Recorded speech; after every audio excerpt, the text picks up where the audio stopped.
the migration originated here, it explains the lick spread into the subcontinent. But is the evidence? To understand how this theory was born, we have to look at language. In the late 18th century, Sir William Jones, a British philologist in Bengal, made a startling realization. Sanskrit shared deep, undeniable structural roots with Greek, Latin, and Celtic languages.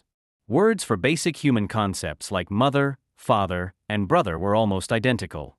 Matter became mater. Pitcher became pater. This led to the scientific discovery of the Indo-European language family. Enter Max Müller. He hypothesized that if the languages were related, the people must share a common ancestral home in Central Asia.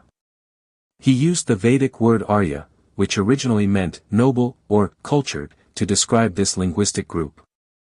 But Max Müller was a linguist, not an anthropologist. He explicitly warned that Aryan was a language group, not a biological race. Yet, the British administrative state saw an opportunity too perfect to pass up.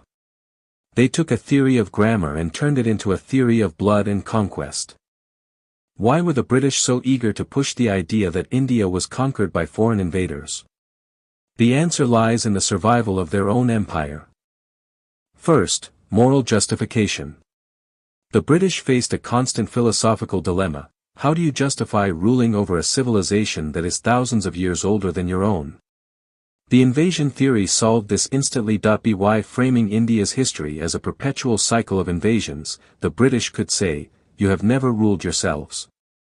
First the Aryans invaded you, then the Persians, then the Mughals, and now us. Invasion is your natural state. We are just the latest, most civilized masters." Second, the "we are relatives" strategy. By claiming that Europeans and the upper caste elite of India shared a common Aryan ancestor from Central Asia, British administrators softened native resistance. They framed colonialism not as an occupation, but as a family reunion. Third, and most destructively, the subversion of Indian society. In the late 1800s, colonial officials like Sir Herbert Hope Risley began using pseudo-scientific facial and nasal measurements to categorize the population. They claimed the upper castes were the direct descendants of the pure Aryan invaders, while the lower castes were the conquered, dark-skinned indigenous people. With a single stroke of a pen, a fluid, socio-economic social structure was frozen into a rigid, biologically deterministic racial hierarchy designed to pit communities against each other.